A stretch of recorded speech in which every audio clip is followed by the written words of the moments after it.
For many of us, our damn calendars run our daily lives and the days just slide into weeks, months, and years. If this sounds like you, it's unlikely that your calendar is synced up with your personal body clock, which means your health probably isn't what it could be. My guest today has been on a mission to change that for all of us. He's the founder and CEO of Owaves, a leading wellness app that helps you plan your day to optimize your physical and mental health in ways that are aligned with your own unique circadian clock.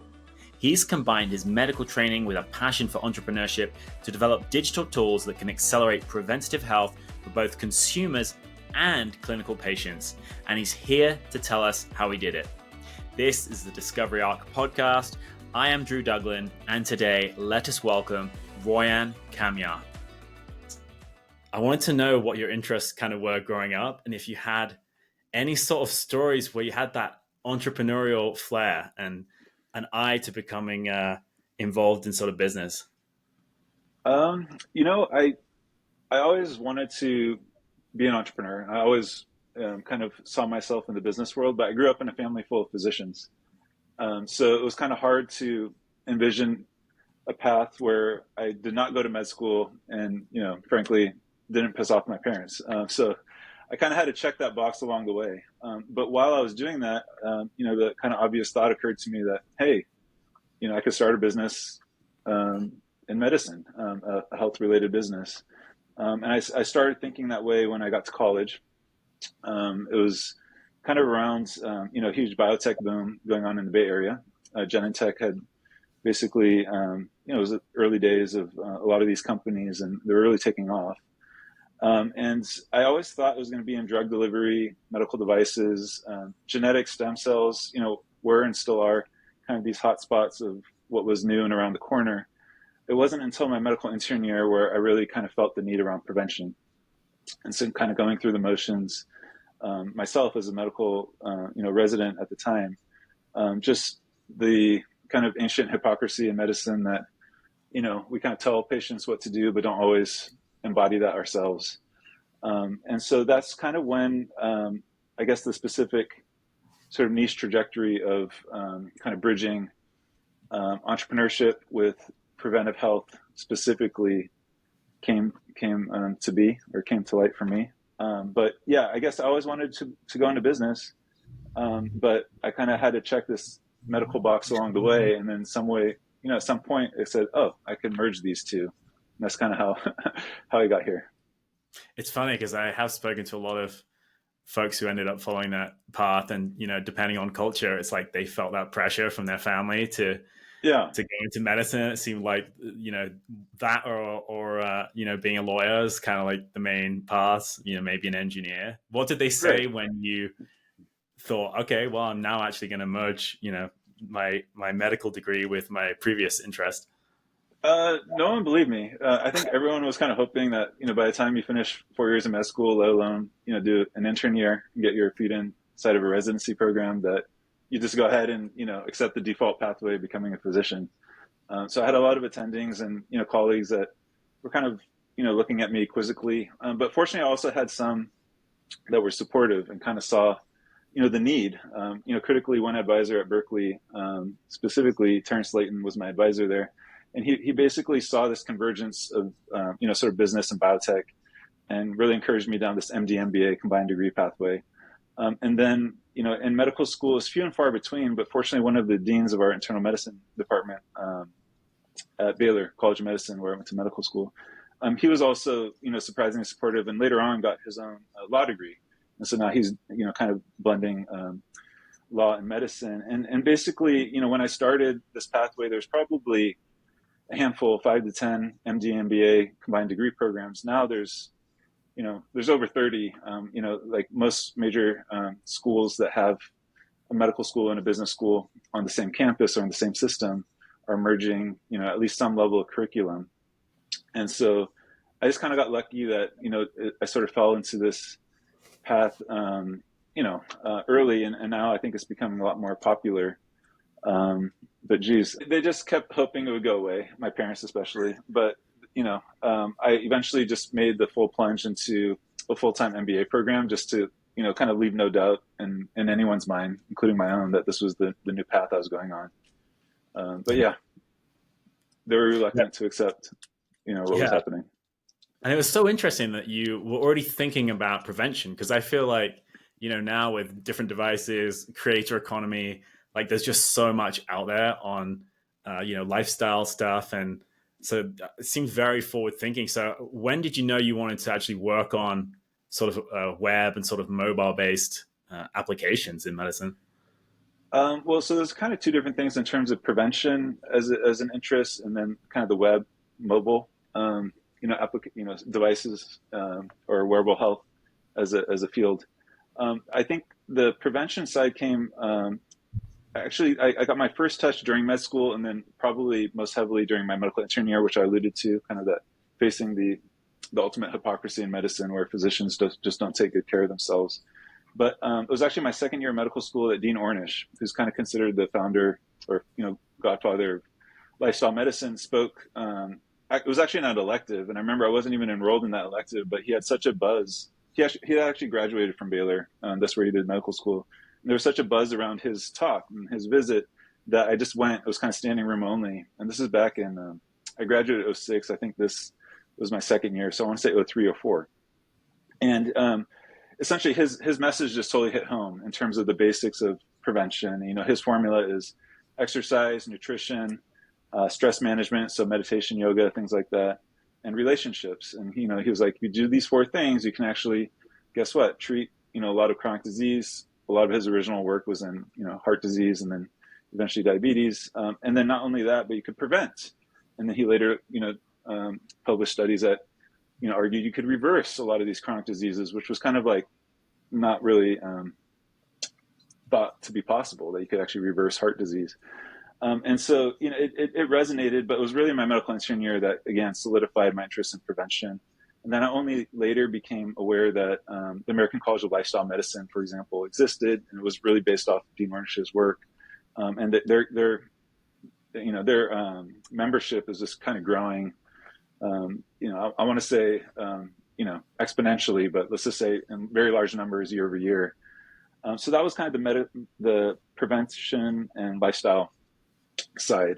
In terms of wearable devices and smartphone apps, like, when I was in business school, I was there from 2008 to 2010, the High Tech Act went through. And so I was kind of like looking all over UCSD campus and neighboring, labs and institutions. I actually did a tech transfer internship at the Navy's lab in Point Loma, and going door to door to places like the Scripps Research Institute and Sanford Burnham, and just trying to find new cool technologies. The High Tech Act went through, basically as part of the stimulus recovery bill in 2008, 2009, and basically earmarked $30 billion towards the transfer from paper records to electronic medical records. And so that just became sort of an obvious opportunity, especially, the iPhone had just launched in '07, and then Fitbit was just, getting started as well. And so, this path around like digital medicine, there was a lot of buzzwords at the time: mobile health, M health. But it just became obvious that there was such a need to digitize these medical records. Like, we'd all seen the charts no one can read, and, the prescriptions that, become, sometimes hard to fill because no one knows what was actually prescribed. So all these errors could be corrected. Now we know, 10 years later, that there's a new set of challenges with the HR that are being addressed. But just this ecosystem around digitized medical records became, clearly obvious to me as an aspiring entrepreneur that just came out of medical school. There's going to be so much activity here. And then, it was only, shortly after I graduated, let's say 2010 to 2013, 2014, that, I started to apply, this kind of digitization to my interest in prevention and lifestyle. And eventually, Owaves was born. Did you have this idea back then that the niche was going to become what it is today? I was hoping, frankly, even though there's a ton of activity, the business models are still challenging. And this was an issue that I encountered with my first company, where we produced FDA, cleared outpatient management software for patients with chronic conditions. And we ran clinical trials for heart failure, diabetes, weight management. I was always trying to focus the system on prevention, but there was just no obvious business model there. Even the meaningful use criteria around providing patient education, for example, wasn't meaningful or lucrative enough to really build this type of like PHR, patient health record system company around. There was a lot of other factors that made it hard to eventually succeed, but we did earn revenue with that company. I mentioned we got FDA clearance and got it into various clinics, but I left that company, Sanitas, to start Owaves because I wanted to focus on prevention. So I served as a chief medical officer there. The CEO was listening, obviously, to investors and the board of directors in terms of monetization strategy. I started Owaves really with the hope of, just figuring out how to monetize a preventive tool. I think, few kind of unicorns have done it, right? I would still give Fitbit credit for what it's done to kind of legitimize the space. I think Calm and Headspace are also doing something. Again, pretty, ultimately lucrative, but, focused more squarely on prevention. And so those are kind of like aspirational companies that we still, kind of model towards.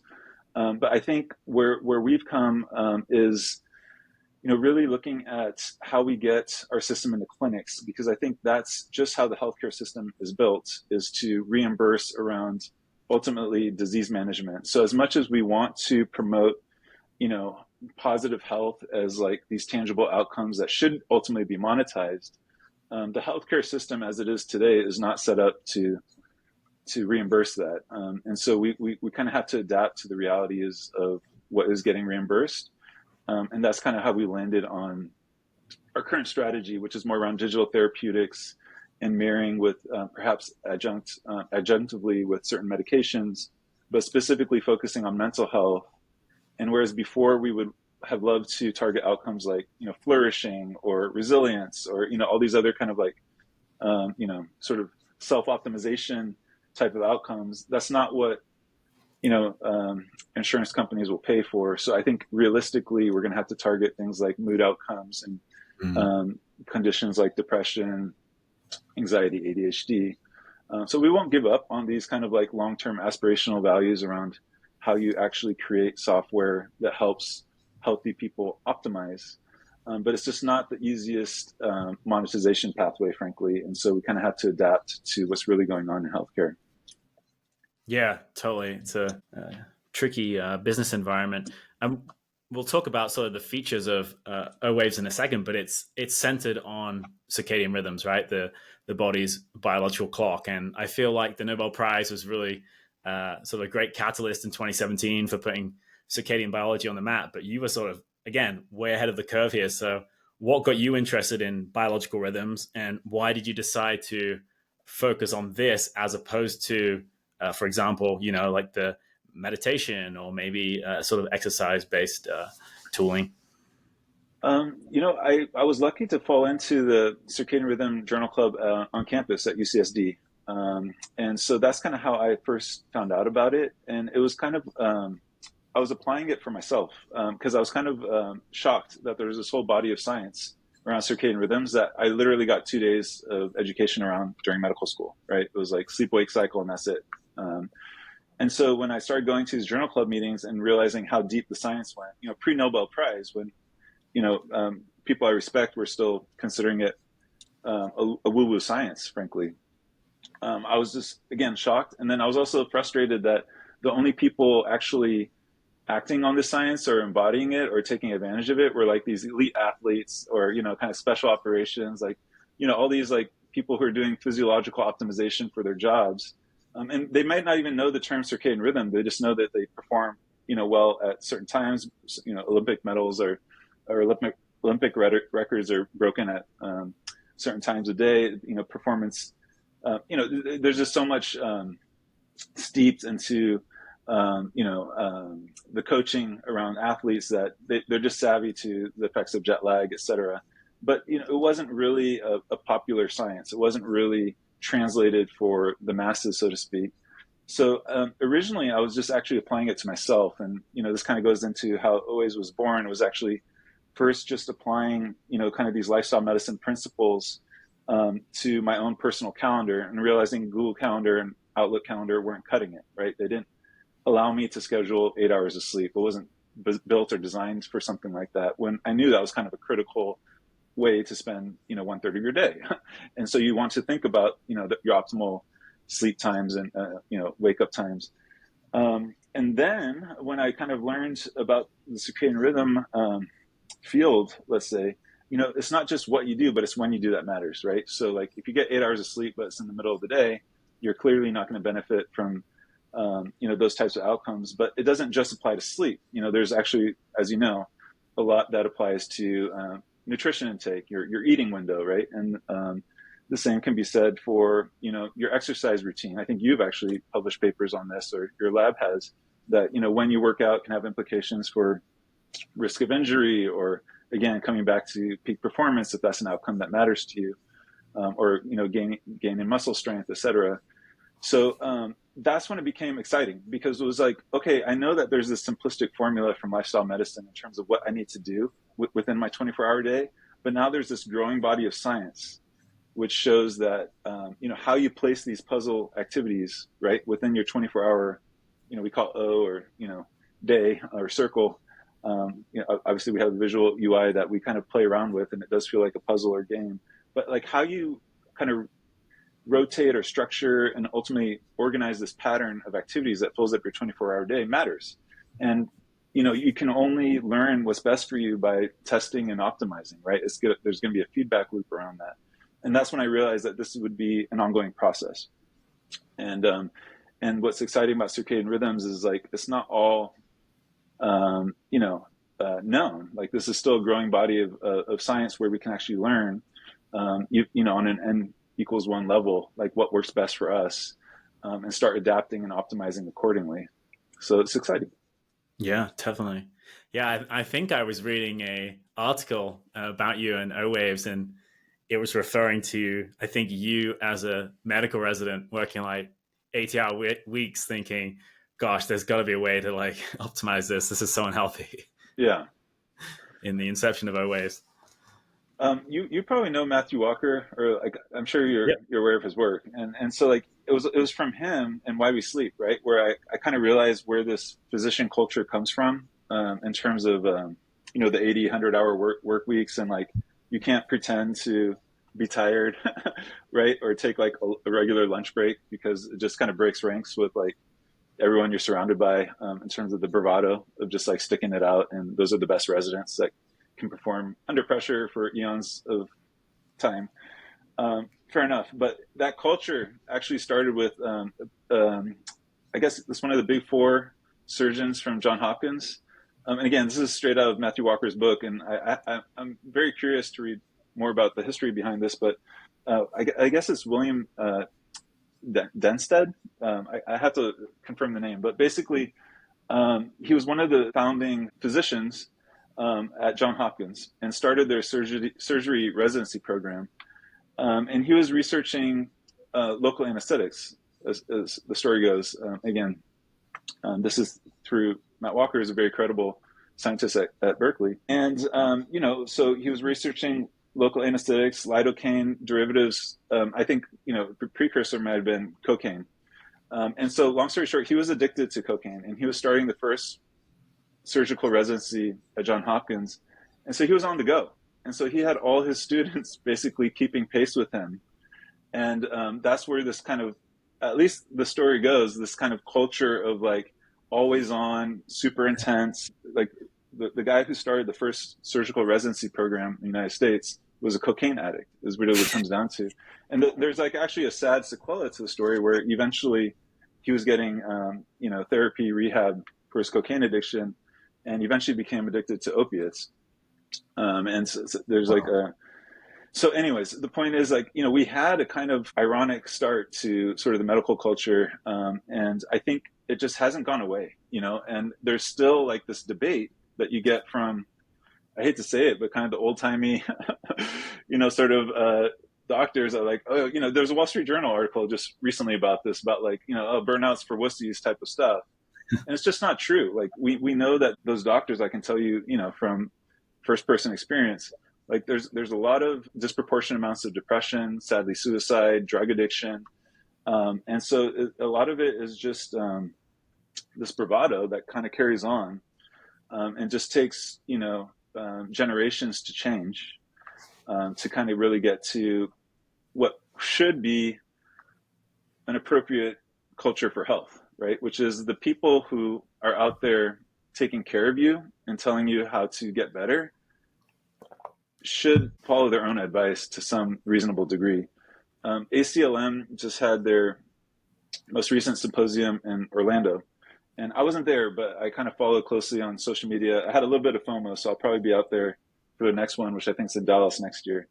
But it was interesting. One of their Instagram stories, one of the speakers asked, how many of you, and obviously lifestyle medicine has a disproportionate audience, eat your 5 to 8 servings of recommended fruits or vegetables per day. And the ACLM audience, I think, was pretty good. But in at least one of the research surveys they did of, kind of more generalized profile of physicians, was like less than 10%, right, are eating their 5 to 8 servings of fruits and vegetables per day. And I think the physical activity levels are probably even worse in terms of how many physicians are getting, 150 minutes of moderate physical activity per week, which is obviously the American Heart Association's recommendation. I wouldn't be surprised if it's less than 5%, right? And so if we're really just not taking seriously the things we're telling our patients, then it's just this existential question of what's the point? And so I think the culture needs a change, and I saw it firsthand.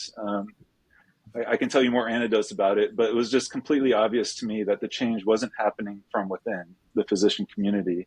And that was like yet another incentive, even though I always knew I was going down this entrepreneurial path, it's kind of how I landed in this space, because no one else, that's a bit of hyperbole. There are some, amazing people trying to do good work in this space, but it's very tough. And again, it really comes down to these traditional reimbursement pathways that are just making it so hard to build around prevention.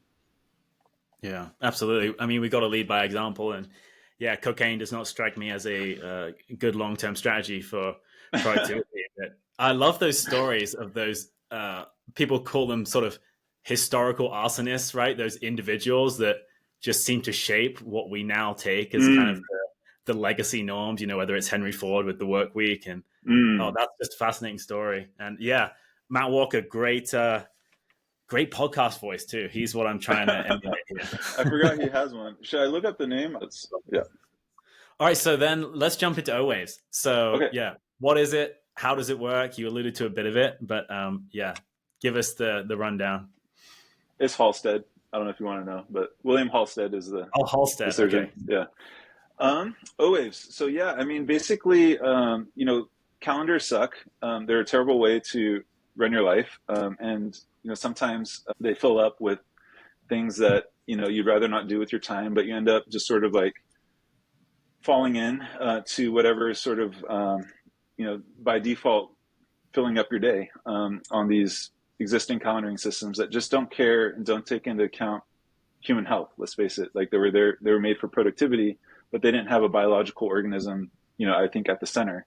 And so that's what I think the opportunity is, and what we've really done with Owaves is we've kind of had a health first approach to how we treat our time.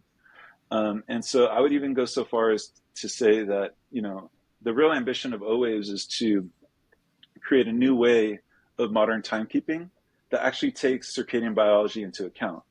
And so I know that, again, you with your experience can actually appreciate what that means, which is, when the first, when the modern timekeeping was invented, there was no semblance of understanding that we had these innate biological clocks. The term circadian rhythm was only coined in the 1950s.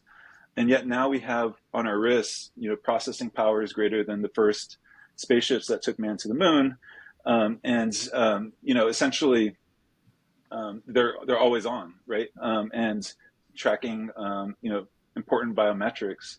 And so if we can input these very important vital signs into how we keep and track time, I think we can actually come up with something new that's more, again, human-centered, heart-centered, biologically oriented, that allows us to live 24 hours much better in tune with our natural rhythms, our circadian rhythms. And that's the idea, that's the goal. So we've kind of taken small incremental steps to get there. But now that we're in this age of AI, our app's been on the store for now 10 years. We have, I think, as you know, over 1 million downloads. We have over 300 million activities scheduled on the platform today. So I like to think of it as possibly the largest database of behavioral circadian rhythms on the planet. So I think we have a leg up in terms of developing circadian specific insights and helping people plan and optimize their day accordingly. And that's really what we're up to next. Got it. And so, like some of these other apps that or trackers, let's say, that might give you a score, whether it's to sleep and exercise, can Owaves give you a score based on alignment and let you know when it's time for certain activities and things like that? I mean, that's basically, the track we're on. I think what's a lot different about our platform versus, the ones you're familiar with, like let's say Whoop or let's call them out, Fitbit, et cetera, is those are retrospective devices, right? They're built as trackers. They're kind of built starting by looking backwards. What have you done? We've always been a prospective platform. I was in the trenches of positive lifestyle change. When I finished my intern year, I was in bad shape. I was like, wow, that was like getting hit by a truck. So I want to be healthy. That's why I was doing this, with paper and pen in my notebook as an MBA student. For myself, I wasn't trying to build a company when I started Owaves. It was only later that I realized, I could digitize this and make it into a platform.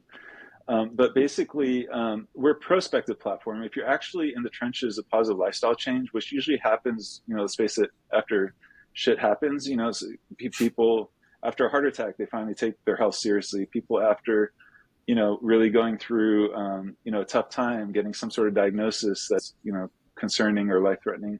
That's when a lot of, people truly get motivated on a deeper level to construct a better life for themselves, to treat themselves better, body as a temple, etc. And it's a very prospective experience, right? You're not kind of looking backwards when you're trying to get your way to a gym. You're saying, like, where's my gym bag? And what 30-minute, 60-minute, 90-minute time slot can I fill to get there? So it's a very much a planning-oriented process. The tracking should come later. It's secondary to the planning.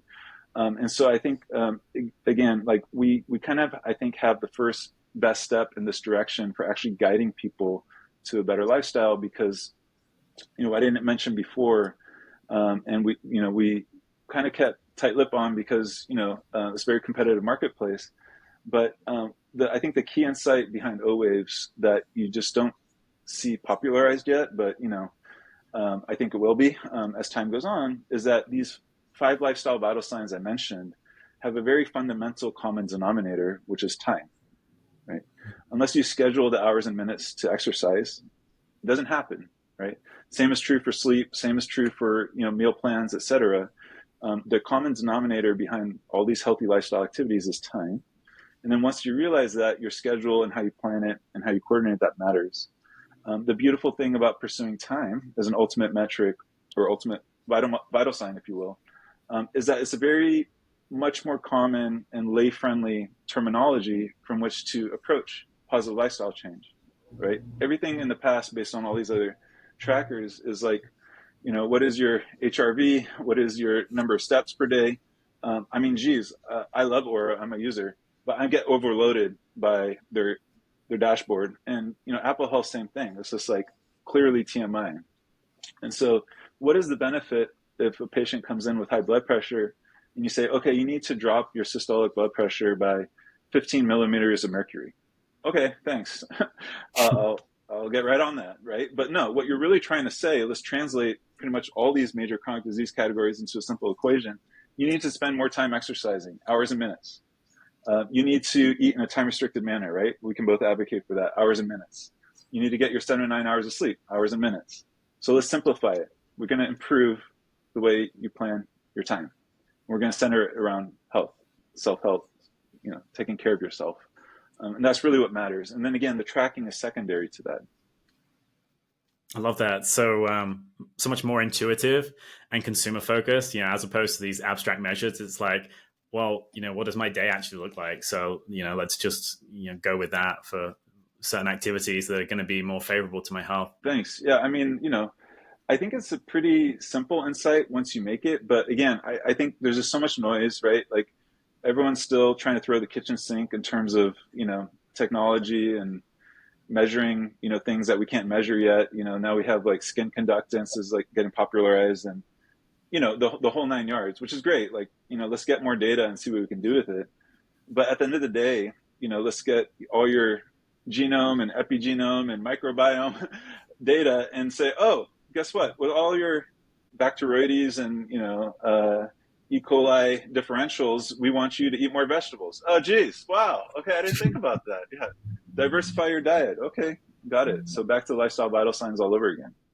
Right? Yeah, the big ideas are usually the simple ideas, and yeah, any way that we can reduce friction for the people who need it most. So then, also, I was just thinking, you mentioned the number of people that have downloaded it, and all the data you must have. So, have you seen certain insights at sort of the population level when people plan certain activities or exercise different activity patterns, chronotypes, so whether more people are morning or evening, any other sort of interesting data you've gathered from that? Yeah, we're just starting to publish some of these analyses, but I think the most exciting ones are coming up next in terms of some of the collaboration we're doing with UC San Diego. And again, I'm glad you have a circadian background because you can appreciate this. But really the notion of chronotypes, right, and what that means, how it's defined, and how relevant some of the measurement sticks are in today's environment. I think that's kind of the first category we're looking at in terms of how we leverage our data, because ultimately what we're trying to do is optimize people's circadian rhythms for specific outcomes, right? Like you might want to, I don't know, I'm not saying you specifically, Drew, but someone might want to, optimize for getting a 4.0 GPA, right? Someone else might be optimizing for BMI.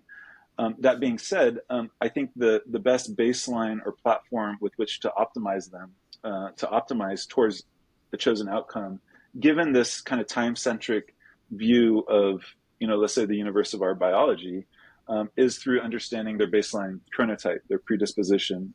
And, I think the traditional, again, kind of 2-day, sort of synopsis is, you have your morning larks and you have your night owls, and then there's like everyone in between. But that's really on a kind of sleep-centric view of the definition of chronotype. And the actual, I guess the person who came up with the original term, I think, wrote it in Swedish. And so we're still doing some, kind of historical research in terms of like what the original definition was meant to imply. But it's basically been translated, obviously Till Ronenberg at University of Munich is kind of probably the current, thought leader when it comes to the definition of a chronotype. As sort of a categorization of our sleep-wake cycles, right? And we have these extremes and kind of like maybe a bell-shaped distribution of where we fall, in this sort of pattern.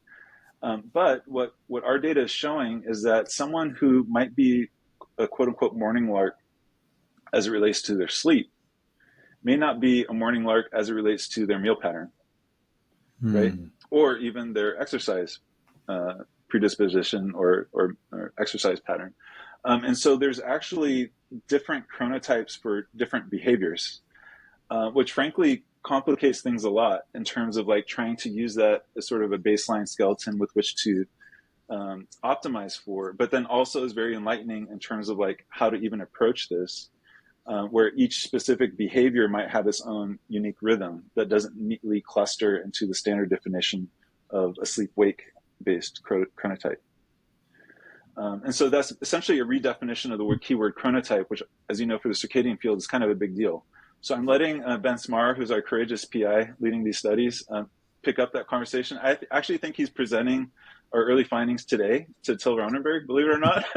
Wow. So we'll have some feedback soon in terms of how this gets digested. But, it's really, and again, I think you can appreciate how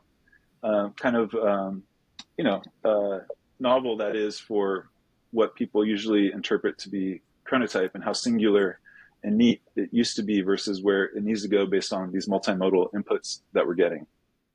Yeah, that's fascinating. It's so multifactorial in terms of the different behaviors that we have in our life and how it affects our physiology. And yeah, I'd be really interested to see what the kind of leading experts say on that sort of redefinition of chronotype. And you mentioned, yeah, you're publishing some of the studies, but are there other clinical findings you have, or clinical studies that Owaves has been tested in or is going to be tested in? I know you were considering sort of pursuing the sort of mood and sort of ADHD route. Yeah, I mean, that's essentially the next big phase of the company is to essentially start deploying these algorithms we've been working on and start testing them in the student population to see how well they work for these various outcomes that the students and the universities and ultimately clinicians all care about. So part of the diligence going in is making sure we triangulate those inputs and figure out which outcomes to optimize for, right? Because that is a huge commitment from our perspective as a company. Basically, next 2 to 3 years, are we optimizing for GPA? Are we optimizing for BMI? Are we optimizing for a mood score, right? Those are all three very different things. And maybe there's a magic, sort of algorithm that sort of does all of the above. But at the end of the day, I think it really matters, what these KPIs, what these, you might know the story of DeepMind, right? And there's some nice interviews with Demis Hassabis in terms of like I don't know if I'm pronouncing his name correctly, but when they started building their algorithm for what became AlphaGo, and obviously now they have AlphaFold and all these other Nobel Prize winning things going on. But they started by modeling after video games, right? Because you can optimize for the high score. You have very tangible numeric metric of what you're trying to improve your algorithm to do. And then ditto eventually with chess, you have a winner and a loser, right? So your algorithm's always optimizing for some clear, objective, measurable North Star.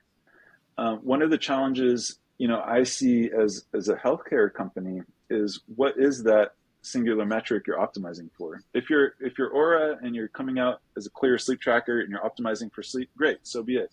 But who on earth wakes up on, when they kind of dream of their optimal life and say, oh yeah, I just want to be the best sleeper. I think Brian Johnson from Blueprint pretty much advocates for that. But it's that classic like on your deathbed thing. Do you want to say like, oh, I wish I got higher sleep scores, yeah. And now he's sleeping permanently. Yeah. Exactly. So, like what are you optimizing for? And this gets pretty existential and we can't dilly-dally on this question. Like we have to make some hard decisions fast. But I think if we went out with an algorithm for college students that promised you a huge bump in your GPA, that would be super popular. But would we be fulfilling our mission as a mental health company to improve your mood and your mental health and your well-being? Probably not, right? I think we both probably know people who have been super successful academically that just we're sacrificing a lot to get there, right? So, I guess here I go again, forgetting your original question. But I guess clinically, this is kind of what's next for us. Is kind of triangulating these inputs from the stakeholders I mentioned. Obviously, payers being a big piece of it, and that's again this frustrating piece that we were just hoping with, accountable care organizations and some of the movements that the Obama administration was trying to put in place, that there would be these positive outcomes to reach for now, but we're just kind of stuck in this zone where unless you're treating a disease, it's really hard to get reimbursement from traditional, insurers. Some of that may change under RFK Jr. I don't know. I think he's come out as big on prevention, but we know some of his, tangible viewpoints on that are pretty controversial. But we can't sit around and pray for a healthcare system that truly values and optimizes for health versus the sick care management, disease care management system we have currently. So we kind of have to play the game, at least for the short term, with the hopes that in the long term, things evolve in the right direction. Yeah, totally. And then back on the consumer side, I mean, Owaves is free, but I know that you are shortly coming out with sort of premium tier. So what's going to be the difference there with sort of new features and benefits of that? Owaves Plus is what we're coming out with, I guess, in 10 days. And it's really following through on the number one request that we're getting from our user base to date, which is to be able to customize or essentially create their own categories. I kind of mentioned the lifestyle vital signs. So we've been pretty rigid in the past in terms of staying loyal to, Dean Ornish / American College of Lifestyle Medicine's formula for a healthy lifestyle. But inevitably, people want their own categories, and very, I would say, still mission aligned ideas around things like nature and, housekeeping and hobbies. And, we're working a lot with students. So study as a category, which just makes sense. And so now we're giving people freedom to do that with Owaves Plus. And then essentially, the next step will be focused on circadian AI. So that's basically the focus starting with the new year, right after this launch. Wow, that's going to be huge. Thanks. Yeah. What have you learned about yourself using Owaves and sort of your own body clock and, different Great question. Yeah. Wow, there's a lot to unpack there because I've been doing this for like 10 years now. So I've learned a lot during that time. At the beginning, I was like, honestly, and as silly as it sounds, I was like trying to find some optimal middle point between like Michael Phelps and Elon Musk, right? I was like, I want to be like physiologically in shape, but I also want to be like a crazy successful entrepreneur. But I also want to like, I don't want to sacrifice my health to get there, right? I want to be successful, but I don't want to sacrifice my health to get there. So how do I like meld like the Michael Phelps phenotype with like Elon Musk's crazy success? And at some point you just realize like how silly that is. It's kind of like the pre-mating stage when we're just kind of peacocking to the world. And, eventually I met my wife and my values and aspirations changed, and I had two young girls, and I don't really, care to be, as much as I respect both those people, I'd rather be myself. So and that's something that age gives you, is that kind of appreciation. But I think, to come back to how it all started is, a lot of self-optimization, self-improvement, is based in self-forgiveness. So I think the way to, sort of employ these tools to get the most value is you just have to know that it's an ongoing, lifelong process. Like you're just, are you going to get the six pack and run the Ironman and do all these things in the next 4 to 5 years? Maybe not, but like just know that even if you're in the game, kind of using these tools, you're probably already on the right track. Most people probably aren't paying attention, and then you just have to keep trying. Right? It's just like literally about refreshing your goals, recalibrating. And frankly, if you have the same goal and you're never reaching it, you probably need to talk to people, maybe a coach or a clinician or whatever the case may be. It may not be the right goal for you. You need to sort of reframe it or reposition it. And again, just kind of recalibrate. But what we can't do is just get down on yourself. It's really about there's such an important element of self-forgiveness, like literally on a daily level. It's not about being rigid and sticking like a robot to a 24-hour plan. It's really about finding a rhythm, just knowing that it's kind of an adventure or journey that you're going to be continuously going on, and just trying to do the best you can. And then having ideally some measurable outcomes that you're tracking along the way. Yeah, that's a great perspective. And I think as a culture, we sort of venerate the absolute outliers, but I find myself with the different books I read and podcasts I listen to, like I really respect those founders that, they have a good amount of success and money, but they're actually also really healthy and they have a good family life. And it's like they won on all fronts instead of being the absolute best on like one or a couple.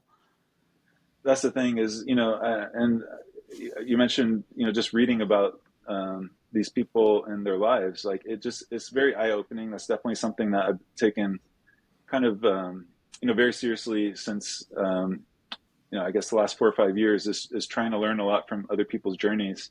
And yeah, it's just, it all looks rosy from the outside, but then you look in and you're like, well, I don't really want that element in my life. And so you kind of have to like pick and choose who you really want to be. And I think that's such an important part. I think look, if we were doing like a payments company or selling widgets, I think the burden for that is a little bit lower than, or a lot lower than like leading a wellness company, right? Because you're literally in the business of, and again, it comes back to this existing hypocrisy in medicine. you're going out to the world saying, here we're going to help you take better care of yourself and achieve better health. But if we're not embodying those things, like, geez, it's just really hard to swallow. And so that's always been kind of a centering principle for myself and our team, is like, we know that if we're basically at each other's throats on a certain topic or idea, we need to step back and remember, recalibrate. Like, this is a wellness company. We're in here for the long run. We're trying to help people. Let's move accordingly. And that really does start with self-care. Yeah, no, it's really great that you sort of embody that. And I think that now with a lot of these wellness companies, people do look to the founders and look to them to sort of lead by example. So yeah, I think it's very wise on all fronts. What Thanks. do you feel like have sort of been the biggest insights, kind of looking back now on maybe the past decade on the development of the app and sort of your journey? So would you have any advice to kind of your past self, or anything you would have done differently? I think, we probably could have moved faster on a lot of things. And I think there's some sort of level of risk aversion you just kind of learn as a physician. Like, you don't like to make quick moves or change your opinion really fast on certain things, because you kind of wait for the science to prove itself out. There's a lot of risk, liability. As an entrepreneur, I think it's kind of the opposite side of the spectrum. You kind of do have to move fast and adapt to whatever's going on in the environment. So I think on a personal level, I think there's certain decisions that we probably could have made faster. That being said, I think we're in a good place. We've basically set ourselves up for this next chapter where we have this data set. The age of AI is upon us, and now we have the right partners in place to actually go ahead and, to use the business term, capitalize on that and really see through this next chapter of the company. I'm now 45. It would have been nice to have one or two exits by now under my belt already. But I've kind of learned, again, with the wellness company and what brought me here, which is this promise I made to myself that I want to be successful, but not sacrifice my health to get there. Here's where I am. And I don't beat myself up, because frankly, a lot of our competitors, when we started, they don't exist anymore. We've kind of taken this turtle pace. And so there's additional benefits beyond wellness as you kind of survive and you get through these, unknowns that go on in the marketplace. And here we are, ready to go. Yeah, and now things are moving fast, and you are well positioned. So I guess my final wrap up question, which is kind of related, if you could give someone else sort of your one piece of advice or wisdom in the areas of work, health, productivity, growth, anything, what do you think it would be and why? Yeah, it's related. Just go for it. I think it's especially heavy, maybe not just medicine, but sciences. There's like a lot of considerations before you sort of take a leap. Like, we're kind of like very mental and kind of intellectual creatures. But so much of the entrepreneurship side, if that's specifically what you're asking for, someone's trying to start a new project, business, it's just go for it. You learn so much more by doing. And that was like the critical piece of advice I got upon graduating school from a mentor I respect. You learn so much more by doing than by thinking about it, right? Like, you're never going to know what it's like to swim without getting in the water, right? Just to throw a cliche out there. So you just kind of have to jump in, just do it. And the sooner you get in the water, then the sooner you learn, and then you can move on to the next thing and the next thing. So, yeah, there's knowing the path, and then there's walking the path. there you go. Yeah. Well, I'm so grateful that you shared all your insights today. And yeah, it's a brilliant app. I love the sort of niche that you've carved out, and excited to see where things go. So where should people go if they want to learn more about the app or download it? Yeah, just start at the website. You can find out your own chronotype, and it's like 5-question quiz. Owaves.com, letter O like ocean, WAVES. And yeah, just go from there. You'll find your app link and join the club. Perfect. Yeah, thanks for joining me, Royan. Really appreciate the chat. Thanks, Drew.